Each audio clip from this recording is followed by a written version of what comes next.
those boys Okay. interviewed us last year. Keep going or start again? Okay. So the Powassan team actually came about after that, and Joan was able to have 8 volunteers working with her. And as their services became aware in the surrounding Nipissing area, they started moving into the North Bay area as well. And then finally, in 1993, they were able to request funding and so on through the government and the Near North Palliative Care Network was developed from that time.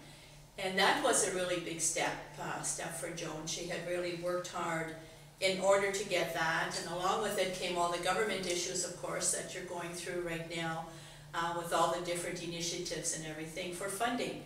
And they had funding for education, they had funding for palliative care, they worked in funding through the different budgets that they had to develop a bereavement team as well. So that came into play. So one of their biggest things, I think, that they had, that they opened on April the 22nd, 1994, they opened their first office on Airport Road. And it was the tiniest little thing in the back of a cartage area, so the trucks and the diesels would be outside and the girls would be inside, trying to work through all of this. And then on March the 16th, 1995, Near North Palliative Care became incorporated as a non-profit, organization at that time.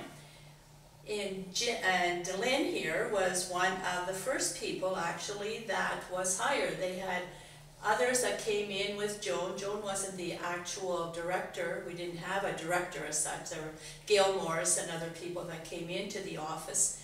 But then Lynn was hired as the first secretary for Near North Palliative Care Network. And this is Lynn, so I'll get her to say a few things now too.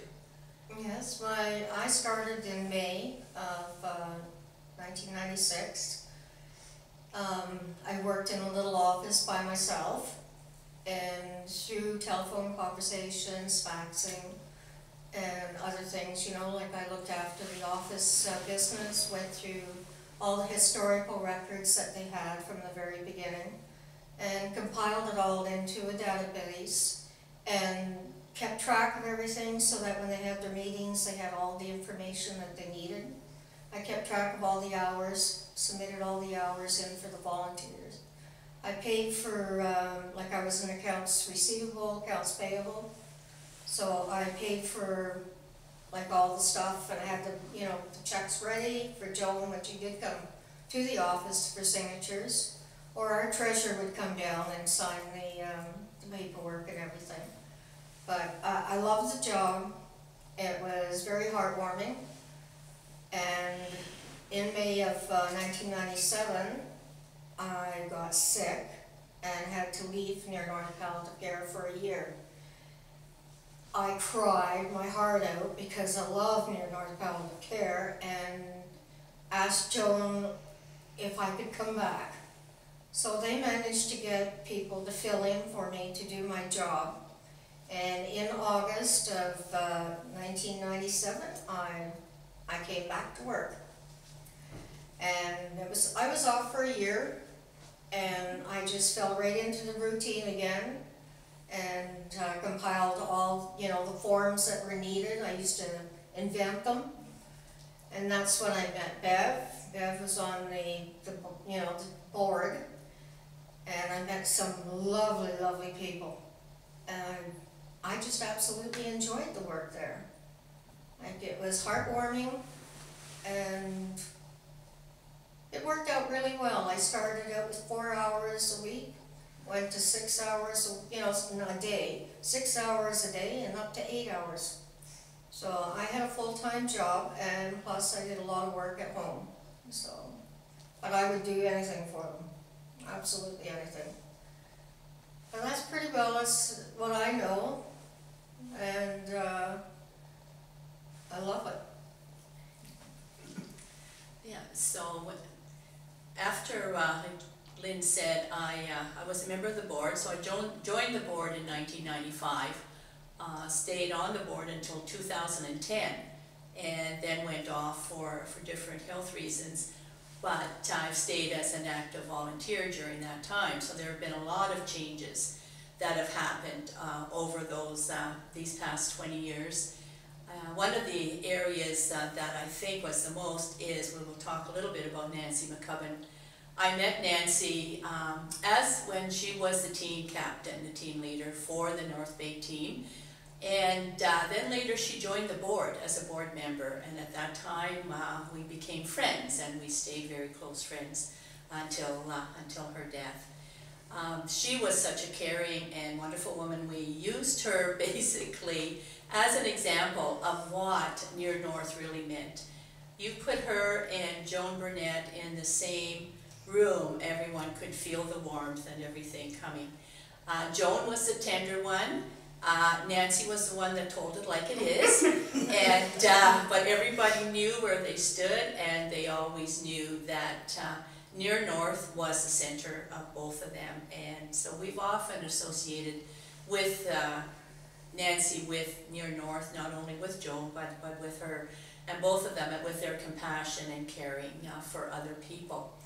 So during that time also, with all that, we started having, there was funding of course through initiatives through the government, so we started having excellent education sessions in North Bay, and that's where I met Donna. And Donna was one of the volunteers, and so she and Nancy and I met up, and then the three of us started, and we became very close friends. So I'm going to have Donna just talk a little bit about her experiences. Well, I went into the education program not being sure what I was going to get out of it. I was nervous. I ended up loving it, and as Bev said earlier, we became very good friends, Nancy, Bev and I, and Lynn, and several others. I learned that it was okay to be me and show that I cared about people, and that it was okay to do that. And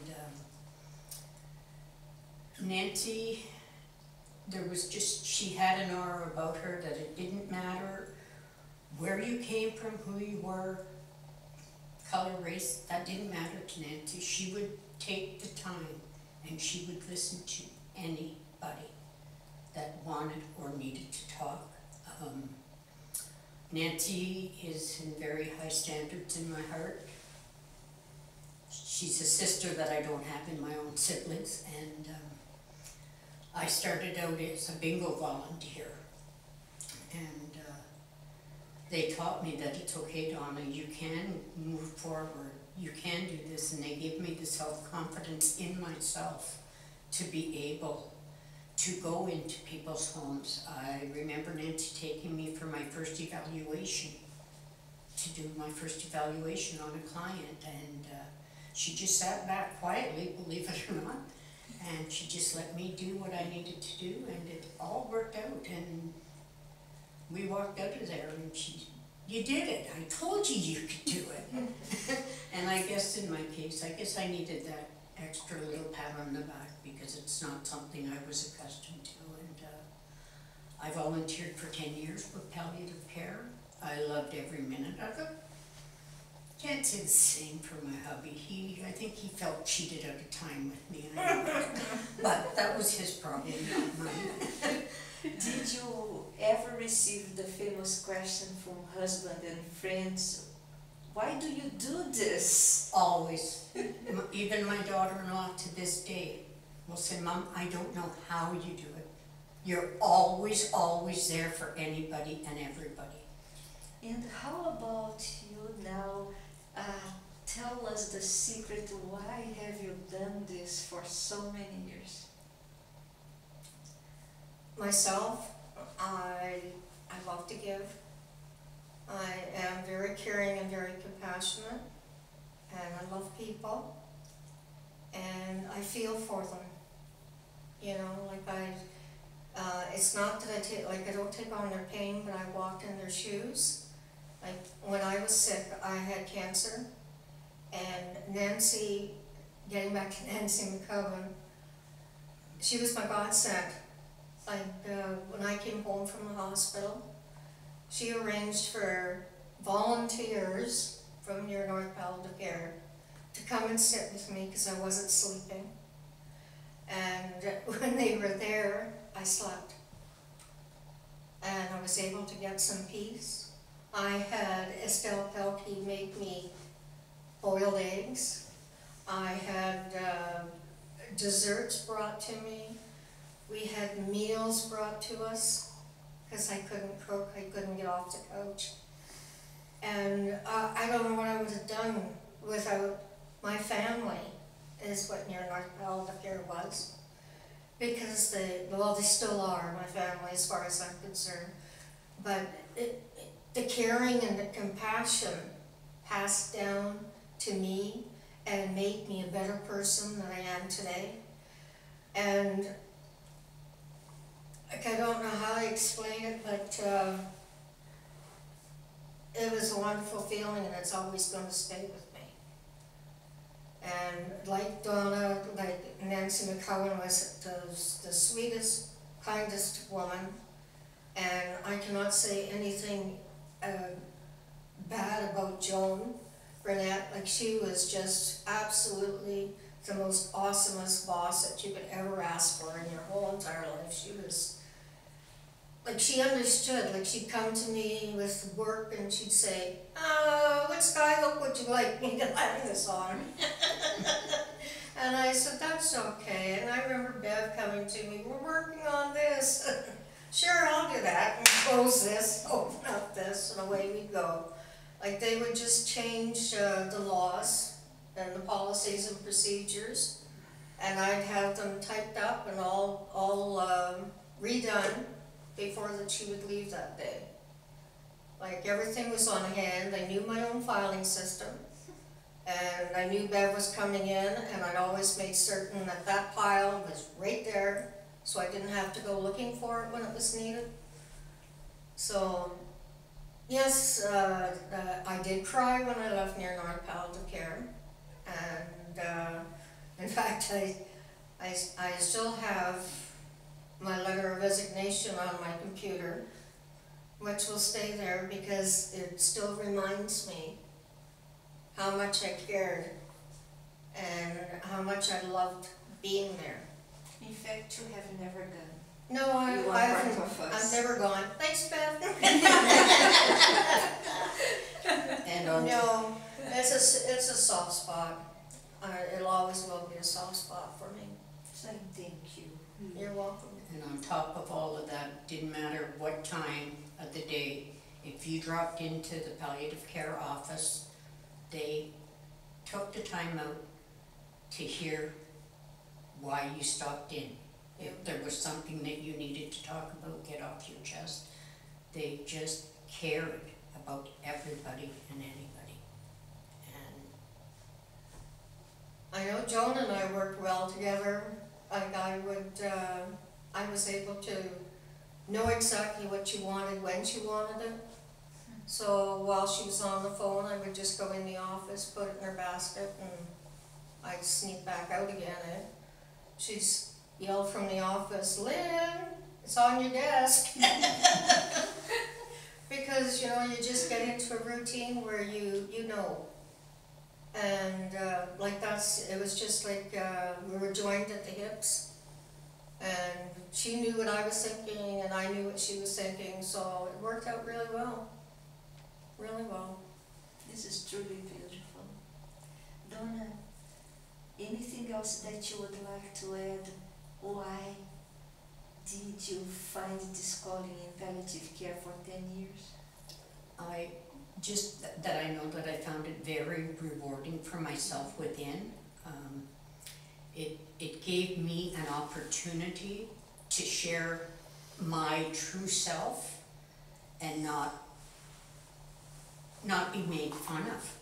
I guess in one sense would be it, because it wasn't something I was accustomed to growing up.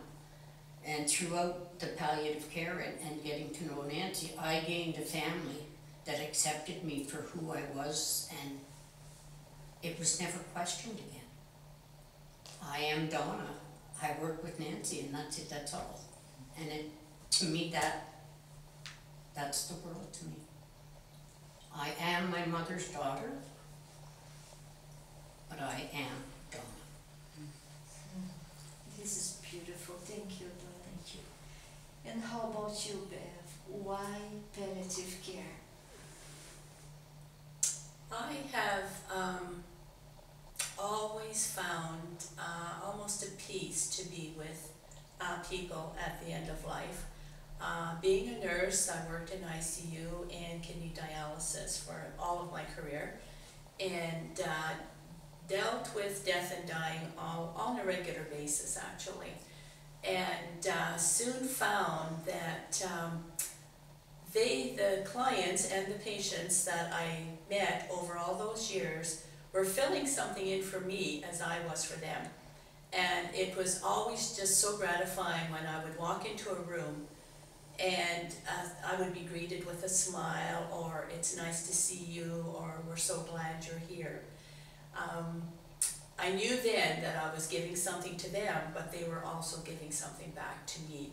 So it was always a two-way street for me, and I still enjoy that. I'm very comfortable with people, I'm very comfortable with death, and if I can bring some kind of peace or relieve some anxieties for any of the clients that we have, I'm very, very pleased to do that.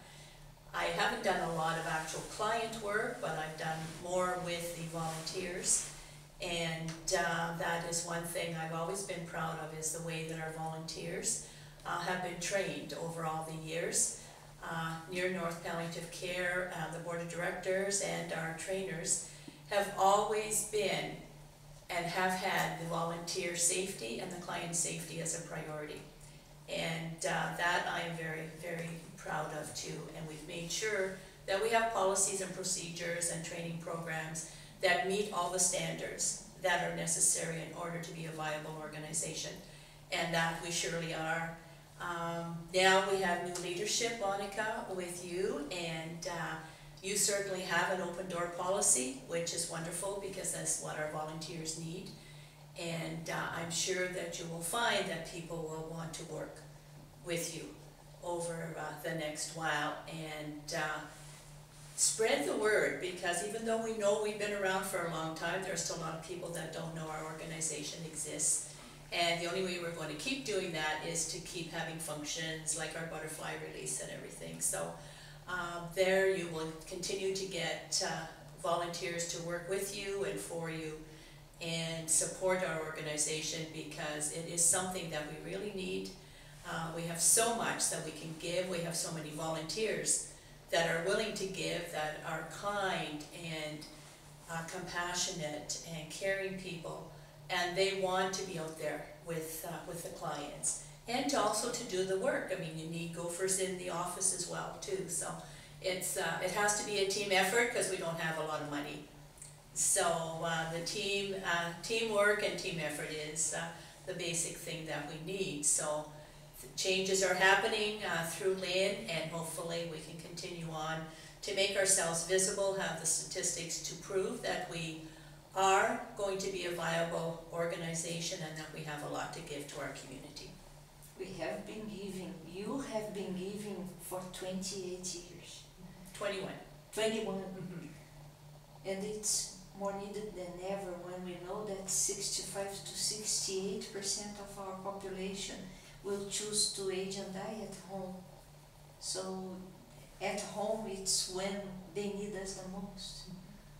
And you don't know that, or maybe you don't remember, but you interviewed me, and I never forgot your smile. Never forgot your smile. Bev, would you have more about our past to share with us today? Going back to the education areas, when we would meet with the other teams that were under the Near North umbrella, like the Huntsville team, the Perry Sound team, the Almaguin team, there was a real sharing of information as well as camaraderie during those times. The people that they had heading all of those areas really benefited from the leadership that Joan Burnett gave them. And I think even to this day, they would all say that. A lot of them are retiring now, the same as Joan has. So we have a whole new group of people coming in. So having those open sessions would be really great. And I think that was one of the nicest things that we have to do. One of the things that we do, of course, is our volunteer appreciation. So that's always been a big part of our existence, actually, to show our volunteers and others that we do care, and we have volunteers that are willing to go out and help. The politics that are going on, I really haven't been involved too much since I've been off the board. There was lots of it at that time. I know the changes in the Lynn have really affected our organization. We're going to be looking at new areas that our volunteers can work with if we do end up getting a residential hospice, or when we do get the residential hospice, I guess I should say. There are so many opportunities in there as well, but for us still to retain our identity, and that's the one thing I'm hoping that we can do, is Near North has been around with its volunteers for 27 years now, I guess we are, and it's probably longer than that. 29 years probably. Yeah. And we hope to continue to be able to present the Near North Palliative Care Network as a unified front with all the volunteers throughout all the areas. So if we can continue to do that, I think that would be great. The other thing that comes to mind, and I was mentioning it to Bev, I don't know what happened to Candles for the Children. Oh, we had a conversation with Castle Homes this week about this. Oh, wonderful. And we are trying to bring them it back. Oh, yeah. That's great. And then there was the grief one. Yeah, at Christmas. Yeah. At Christmas. And then there's the holidays and grief. Yes. And that was all not being done anymore. It's more needed than ever, and we started at a very humble scale, and Bev was here 2 years ago during Christmas time, helping those who are very lonely, isolated at home, to participate in a small ceremony with us in the week between Christmas and New Year, because this is a very hard week for those who have lost their loved ones or who are alone. And now with the growth of what we call the orphaned elderly, those who have nobody for them here, we see it's more important than ever to develop, not this year we won't have time, but for next year we would like to develop a very significant program to be together, offer an event to the lonely population to be together with us and celebrate during this week, last week of the year with Near North. And at the same time fundraise for palliative care and bereavement support in the community during the end of the year. So please cross your fingers, we are going to still be small this year because it's too much going on. But next year I would dream to grow a second big fundraising like the Butterfly Release, which is our signature event. Another signature fundraising event end of the year, together with a celebration open to whoever feels alone and isolated during this time of the year. So that's where we are heading. Oh, wonderful. Yeah, and in conversations already with Castle Homes. But let's go back to the history. Yeah. That was history. Okay, what in particular are we missing in the history? Do you have a specific question to give me so that I know what path you want us to go on? A brief idea at the main years where changes happened to Near North. Those main facts. Mm-hmm.